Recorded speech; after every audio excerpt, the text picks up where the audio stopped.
like the balance that they had in race. Casey Kane, we congratulate.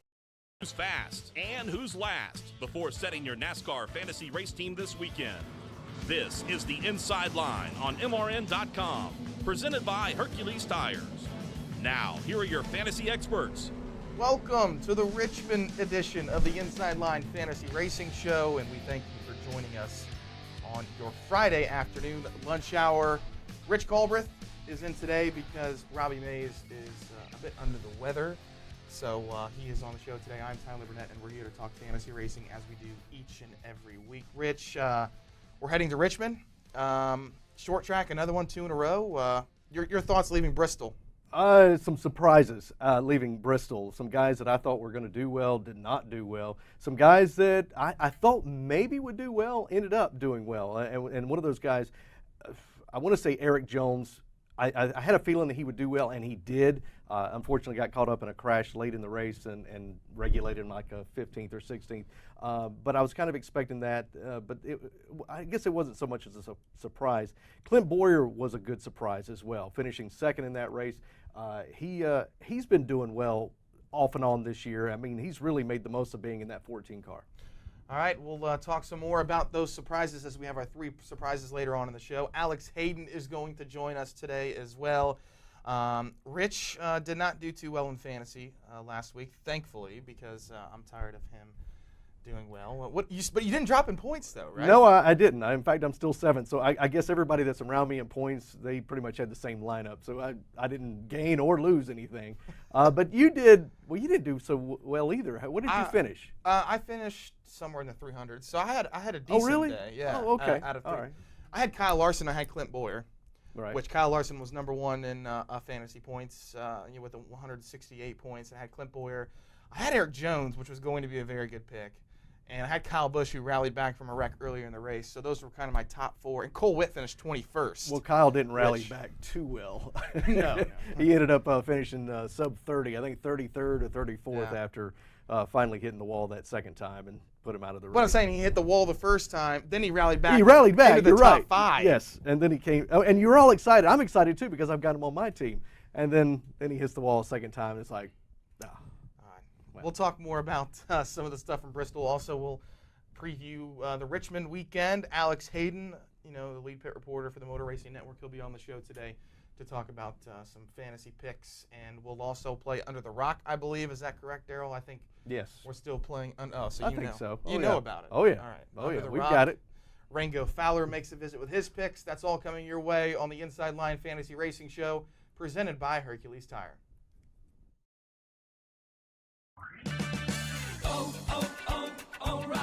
If it's time to replace your vehicle's battery, stop by O'Reilly Auto Parts and take advantage of our exclusive Do It Right rebate. For a limited time, purchase a Superstart Premium, Extreme, or Platinum battery and get up to a $15 O'Reilly gift card by mail. O'Reilly Auto Parts. Better prices every day. Limit supply. See store for details.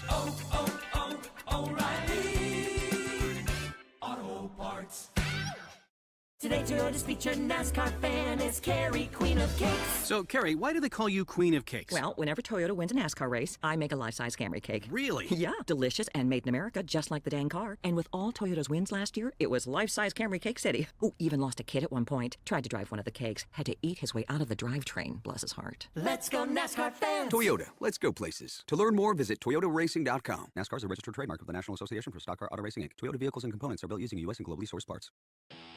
Live sports are the one true reality entertainment, where a single dramatic moment can become timeless. In NASCAR, Motor Racing Network's live broadcasts elevates your senses to the sights, sounds, and struggles taking place on the racetrack. Danica Patrick to the front of the field at Talladega. They are side by side behind her. Jimmy Johnson. The power of radio to the imagination of the listener. Tune in to the Motor Racing Network. Visit MRN.com for an affiliate list in your local area. Let's talk more fantasy racing on the Inside Line. Coming up in about just over an hour from now, we'll be on with Monster Energy NASCAR Sprint Cup, whatever it is. Monster Energy NASCAR Cup Series. Right. Practice. Wow, that's the first time I've done that all year. Not. And we'll see our first looks at who is going to be fast at Richmond with times and 10-lap consecutive average is going to be very important. Probably not so much in the first practice because they're going to be preparing for qualifying, which will be coming up later on. But Rich, let's talk about some of the surprises. And Robbie and I do this every week. 1, 2, 3 are our 3 surprises for the year, or from what we saw at Bristol. What's your number 1 surprise so far? Number 1 surprise has got to be Jimmie Johnson. He's out to lunch for the first 6 races, 7 races of the year, and then out of the blue. And I would have never started him at Texas with that new surface there. Hasn't done well all season, and he goes out and he wins the race. Okay, all right. That's one of those things, and we've seen Jimmy do this before, where he'll be out to lunch, and then he'll win a race, and then they're out to lunch again. So I'm thinking, okay. So then he goes off and wins at Bristol last week. So it's 2 wins in a row. Here's a guy that's got 1 top 10 in the first 7 races of the season, and then now he's got 2 wins in a row. So that was a big surprise in my book. No top 5s in the first 7 races. He's never done that in his career. Will we see his 8th championship? That could be coming because he's pretty hot right now.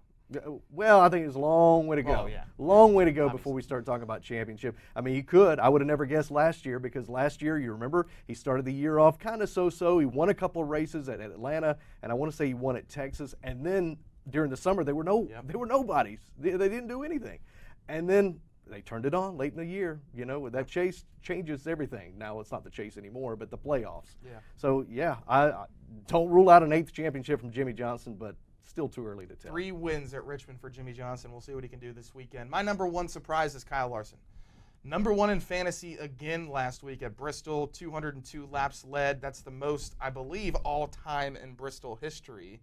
Also, and I think last week I said Kyle Larson's going to lead somewhere around 200 laps, and he's going to win the race. However, he didn't win the race, obviously. But he did get 101 points for leading all those laps, and he is number 1 in fantasy with 168 points total last week.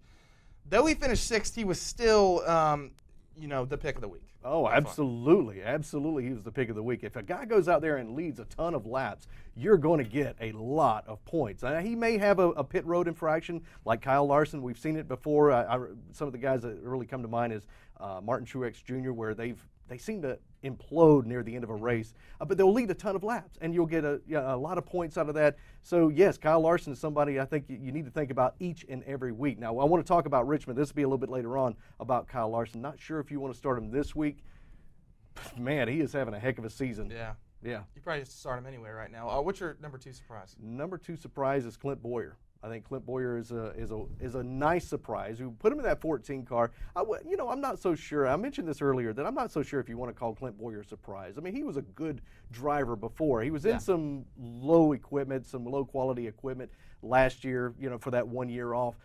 But he is really turning it on in that 14 car, finishing 2nd last week. He had a great run at Texas. And I think you're just going to see even better. Now, those folks that locked him in at $14 at the early part of the season. That's Robbie, Yeah, Robbie has got him. That was a great thing to do. And we said this at the beginning of the year. It says, if you can find that one guy that's real cheap, that's going to, advance, and his expense is going to go up, you've really got something there. But Clint Bowyer, I think, it was a great pick. My number 2 surprise is Furniture Row Racing. And the reason why they're a surprise is because they're the probably top 3 team in the sport right now. We saw last week Martin Truex Jr., Eric Jones, success fast. Jones obviously wrecked towards the end of the race, but he was a top 5 car. Truex is a top 5 car. But the biggest surprise is why they're better than Joe Gibbs Racing. That makes no sense to me. And I asked Kenseth this at the Hall of Fame a couple weeks ago. I said, are those 2, 5th and 6th teammates for you guys? Do you guys assume them as your teammates? And he said yes, and that completely confuses me because they're not even close to Gibbs right now. I mean, they're so much better. I'm not a crew chief. I don't know why they would be so much better when they're a satellite team to Joe Gibbs Racing. I have no idea. But you're right. Martin Truex Jr., he's been leading a lot of laps this year. He got the win at Texas. Not at Texas, but at Las Vegas. But and he's winning these stage races too. Yeah. These stage races are starting to pile up some points. You get 10 points on those stage wins, and Martin Truex Jr. is racking up a lot of points that way. So he's a guy to think about each and every week now. And we'll talk about Gibbs here in a second after our 3rd surprise. What's your 3rd surprise? It's got to be Kyle Busch. Kyle Busch, I'm surprised. There were some races that I thought he would do well in One of them was Martinsville, and he did end up finishing second in that race. He led a ton of laps in that one. But I was expecting a lot more out of him at California when we were at Auto Club Speedway. He's been a success at that track many times, but he didn't do that well there. There's just been a lot of races. In fact, I think he's only got like 2 top 5s this year. So I'm very surprised at just how poorly those guys have been running. We'll keep that Gibbs theme alive there as my third surprise is his brother Kurt Busch. Obviously not a Gibbs, he's with Stewart-Haas Racing, but 25th place finish. He's only led 2 laps this year. He won the Daytona 500, but his average finish is 20th this year. He's been struggling, so Kurt Busch is on my surprise list. They've had a lot of mechanical issues there at the beginning of the season with batteries, and that's a big deal on that. Back to the Gibbs line, they have won 3 in a row at Richmond as we come in this weekend. So Matt Kenseth won the fall race 2 years ago. Carl Edwards won the spring race last year. Of course, he's not in the sport anymore. And then Denny Hamlin won this race in the fall. Gibbs, have him on your team, must starts this weekend? I wouldn't say all of them. And we'll talk about our picks for Richmond coming up here in just a few minutes, but I think you need to give Gibbs one more chance. Okay. Once we get Richmond behind us and we start getting into the mile and a halves, we get to Talladega and things like that, I say get rid of the Gibbs until you start seeing them performing in a different way. All right. So we'll give our must starts after the break as we bring in Alex Hayden as well. This is the Inside Line Fantasy Racing Show presented by Hercules Tire. Whatever you drive, wherever you go, Hercules Tires will get you there, whether you're running on dirt or running a job.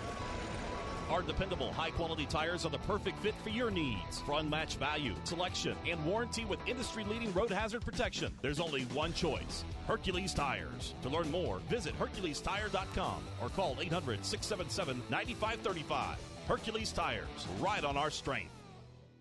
If you have a question or comment about NASCAR, Motor Racing Network has a direct line for you. It's the Fan Forum Hotline. I'm a newbie to this sport just this year, and I wanted to know. I was wondering when they measure the length of a racetrack. Call in at 844-4-ASK-MRN. That's 844-4-ASK-MRN. Just wanted to send out a big shout out and thanks for covering the race. The Fan Forum Hotline, your connection to NASCAR. So what are your favorite drivers really thinking? We'll tell you each weekday on NASCAR Today, midday. Getting married has been incredible. I wish I had figured all this out sooner. Get the latest news from the sport and the opinions of NASCAR's biggest stars. Changing over to Ford will open up some opportunities and possibilities and some just pure potential for the team. That's NASCAR Today, midday. Weekdays on the Motor Racing Network. Welcome back to the Inside Line. Back on the Inside Line Fantasy Racing Show on a Friday afternoon as we continue to talk fantasy racing with Rich Colbreth. I'm Tyler Burnett. We bring in Alex Hayden now, who I believe is at a baseball diamond right now watching the Durham Bulls. Alex Hayden, how are you, man? I'm doing fantastic. And, yeah, it's Education Day here at the Bull City here in Durham, North Carolina. AAA baseball today, it can't be beat, but I'm glad to be a part of the show today. Education Day? Why'd they bring in Alex Hayden? You know, it's Education Day. They've got all the field trips, all these schools that have tons of classes out here filling up the ballpark. But it's still a regular baseball game. Me and my buddy Ken Childs, he's a season ticket holder, and we're sitting here on the first base, literally right behind first base, watching AAA baseball. Yeah, I've actually had the pleasure of being in those seats before because Ken has given me and my brother and a few other people seats, and that was very nice to go to that game. All right, let's talk some fantasy racing ahead of Richmond. What has it been, like 2 or 3 weeks since you've worked, Alex? So we're back to working this weekend, and some fantasy racing at Richmond should be pretty exciting, right? Yeah, you know what it should be. Richmond's one of those tracks. They call it the action track, and they do it for a very good reason. And when they move this race back to the daytime, I think it's brought a different element into things because the sun will be beating down on the racetrack, and that'll create a slippery surface with already a lack of downforce this year. So it's going to be a lot of fun to watch how this plays out, and there's some certain drivers that I've got my eye on. Alex, coming up a little bit later on today, we'll have practice from Richmond, and my concern, and every Sunday morning when I get up and I set my lineup, and I start looking at 10 race averages, I look at how fast the top speeds are for particular drivers. How much stock do you put in practice compared to what a driver historically has done at a particular track? Well, and that's a great question, Rich, because different teams have different agendas when it's time to get on the racetrack for practice. Some of them, before qualifying, work strictly on qualifying trim because qualifying is so important, not only to get a good starting spot, to have that track position at the start of the race, but it's also how you pick your pit. So these guys put a lot of effort into that. Then when we get to Saturday practices, they work on really race trim and longer runs. So it comes down to agendas. What are these teams looking for? Some teams like to have a number in mind that they would like to get out and hit that number. If they hit that number, no matter what everybody else is running, it could be 20th on the speed charts, they're going to feel good about their practice session, knowing what they've got for the race. So, you know what, when you ask me how much stock I put into it, before qualifying, I don't put a whole lot of stock into practice because everybody's just going for raw speed. Once we get past qualifying, though, practice is everything, and that's where I really take a close look at the 10-lap average, the 10 consecutive lap average, that is, to see who's good when tires start to wear just a touch and when the fuel begins to burn off out of the fuel tank, making the back of the car light. All right, Alex, this is the Toyota Owners 400, obviously, and Joe Gibbs Racing has dominated this race for the past 3 years. Kenseth, Edwards, and Denny Hamlin, your last three winners at Richmond International Raceway. Does Gibbs continue that with their struggles this year? Can they get back on track this week? And are we really going to find out how much they're struggling at probably their best racetrack this weekend? I think they do get back on track. I really do. I think Matt Kenseth, with a solid run at Bristol this past Monday, I think Matt Kenseth is the one that's kind of leading the way for Gibbs. And not only that, but he's been the one that's kind of been flying under the radar for that race team. He's quietly put together a handful of good races now. I think Matt Kenseth is the one out at the Gibbs camp that's going to really jump up and really make some noise. You can't ever count Denny Hamlin out, but right now Kenseth, to me, is the guy from Gibbs. Out of the four drivers, and I said this earlier in the show, Alex, that Kyle Busch, I'd like to give him one more opportunity, but I have a feeling that once we get Richmond behind us, that Joe Gibbs Racing, they've got a lot of work to do on the 1.5 mile tracks. Wouldn't you agree with that? I totally agree with that. For some reason, and it's just how the sport works, it's cyclical. For some reason, the Gibbs guys, that advantage that they've enjoyed is gone. I mean, other teams have caught up with them. No question, Team Penske has certainly got things rolling in the right direction. With Jimmy Johnson going back-to-back in wins, Texas to Bristol, and two completely different types of racetracks, you have to think that race team's got things going in the right direction as well. And now that Dale Earnhardt Jr. made his announcement earlier in the week, they're saying that this will be his last full-time season, I think that's going to take a little bit of pressure off of Earnhardt, a little bit of pressure off of that 88 car, the whole team, because they know how hard he worked to get back behind the wheel of the race car. And now the pressure is off. Go out and have some fun and just get back to enjoying racing, which I think is going to help that race team. And I think the 88 and Earnhardt are going to be pretty good too. And we've talked so much about Gibbs on the show already, so let's talk about some other teams that you have this week, Alex. Team Penske's been strong. I personally think that Furniture Row Racing might be the second best team in the sport right now, probably behind Team Penske, and then maybe Ganassi's close with Furniture Row Racing right now. Who do you like going into this weekend that maybe doesn't drive a Toyota or doesn't drive a Gibbs car? Well, you got to really like the Ganassi guys, no question about it. I mean, with Kyle Larson spearheading that, and all the success that Larson's had, Jamie McMurray's been pretty doggone good too, and he's been a little bit overlooked just because of Larson running so well. But Jamie McMurray's a pretty good bet to take at Richmond as well, because he can get the job done at the short tracks. Outside of that, though, I really have fallen in love with what Clint Boyer is doing at Stewart Haas Racing in their Fords. It's nothing short of spectacular from what that team's been able to pull off, especially coming off of a second-place finish at Bristol. Alex, I like Kevin Harvick this weekend. He's got an 8.3 average finish, 10-race average finish at Richmond. Now, Richmond and Phoenix are comparable to each other. They're not the same track, but they do have flat, long sweeping turns. And Kevin Harvick, we all know how he does at Phoenix. Richmond is his second best track as far as laps led. How do you see Kevin Harvick running this weekend? Well, I think Kevin Harvick's going to be good, too, and he's still trying to get his footing with this switch to Ford that Stewart Haas Racing's had. Even though the cars go through some of the same templates, no matter what the manufacturer is, there's still different points. The engine mounting points means the center of gravity on these cars, the Fords, are different than what the Chevrolets are. So Rodney Childers, the crew chief, Kevin Harvick, the driver, they're all trying to get a handle right now on how these Fords are and trying to make sure that they've got the package that they need to compete. They're starting to get it together, and you can easily see that in all the results in Stewart-Haas Racing across the board. But I really like Kevin Harvick this weekend at Richmond. I don't think he's going to be a guy that's going to be up there battling for the win, but I think Kevin Harvick will be easily a back half top 5 car. All right, Alex, put you on the spot as we move on in this segment. Who's going to win the Toyota Owners 400 this weekend at Richmond International Raceway? It will not be a Toyota driver. So if you're a Toyota lover, I expect a Ford to go to victory lane this weekend, and I really, really think Clint Boyer is the guy that's going to win. He's had success at Richmond in the past. He knows how to get around this racetrack. Coming off of the momentum in the second-place finish at Bristol earlier this week and the momentum that team's built coming into Richmond, I think Clint Boyer's the guy that's going to win. Boyer's a 2-time winner at Richmond. I like the pick. That's a good pick. Alex, thanks so much. Enjoy the baseball game. We'll see you up in Richmond, all right? All right. Thanks so much, guys, for having me on the program, as always. All right. Alex Hayden, everyone enjoying some Durham Bulls baseball action. Clint Boyer is his pick to win. Rich, you like it? I like it. I mean, that's a good pick. We'll see. We'll see how it goes. Like I mentioned a while ago, he's a 2-time winner there. It's one of his best tracks, if not the best track for Clint Boyer. But I really think that Kevin Harvick is going to do well. He finished 4th at Texas. He finished 3rd this past week at Bristol. I think he improves 2 more positions and wins. Kevin Harvick wins for the first time in 2017 this weekend. All right, so Rich has already given his winner, even though we were supposed to say that in the last segment. But we'll have Under the Rock next. We'll have my winner, and we'll have Rango Fowler's winner coming up. This is the Inside Line Fantasy Racing Show presented by Hercules Tire.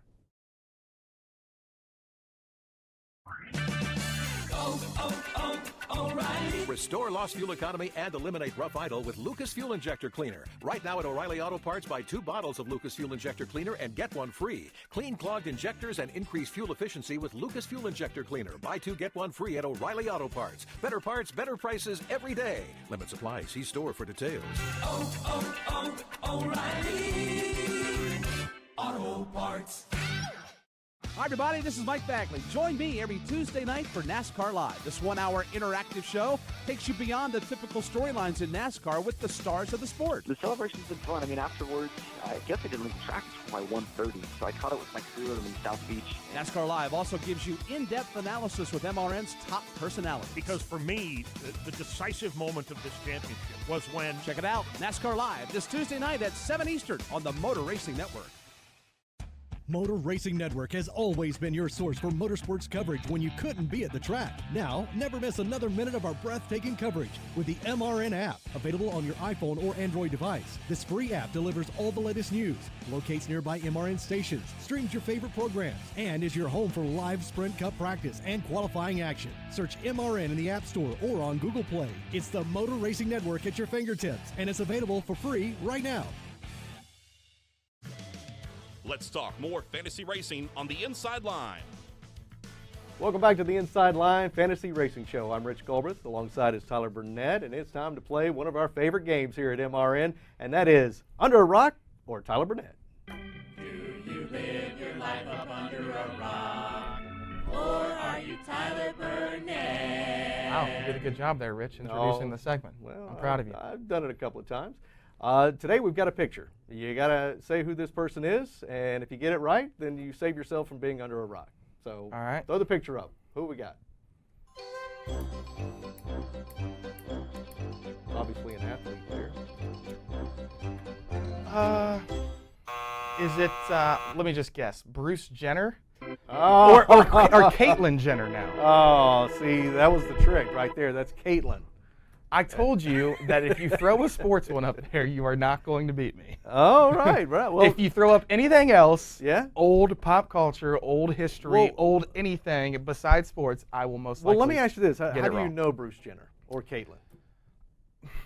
How do you know? I don't want to say it. No, please. I think it's probably Keeping Up with the Kardashians. You watch that show.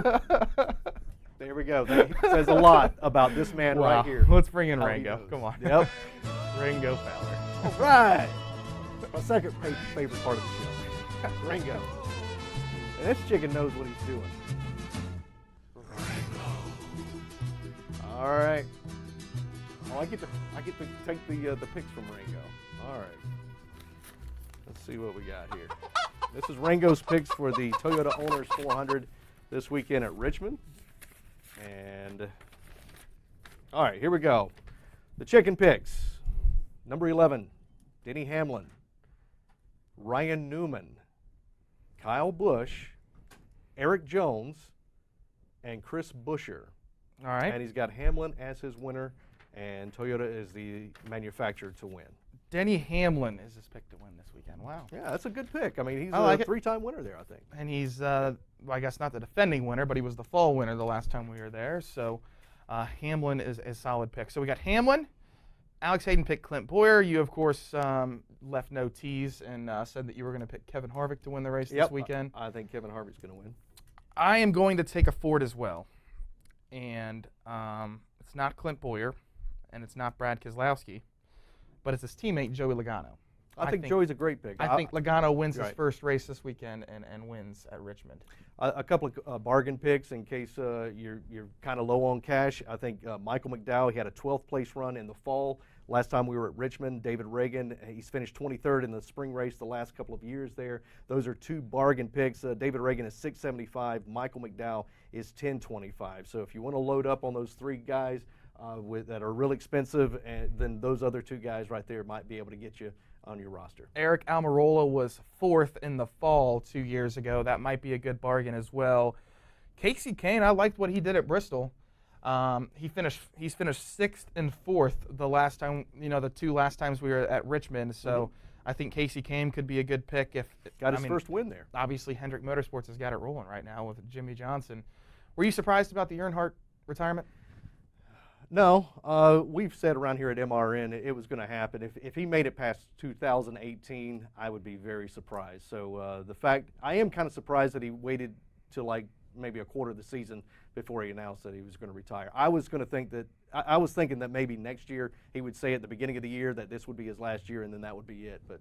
But other than that, no, I really wasn't too surprised about it. I was surprised at the timing.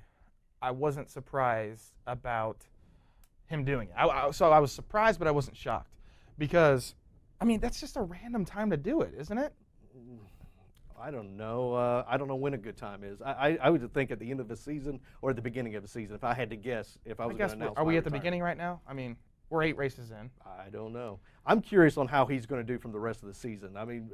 Alex said a while ago that pressure is off of him, but I don't think he's going to do that well for the rest of the year. Even at Talladega, at Daytona, you would think that you would start Dale Earnhardt Jr. I'm not even going to start him there. I think he could potentially win a restrictor plate race this year, maybe. I think he's just going to ride it out. All right, we'll see what happens. 11:30 a.m. Eastern Time as we'll have Monster Energy NASCAR Cup Series practice coming up here in just less than an hour. We'll also be on at 1 p.m. Eastern Time on Sunday for the Toyota Owners 400 at Richmond. We'll talk to you next week as we're heading to Talladega, the wild card. It's going to be crazy. Thanks a lot for joining us. You've been listening to The Inside Line, presented by Hercules Tires. Stream us every Friday on MRN.com or the MRN app. The Inside Line is also available on demand in the MRN.com Media Center, on our Facebook page, on YouTube, or download it through iTunes or Google Play. The Inside Line is a production of the Motor Racing Network.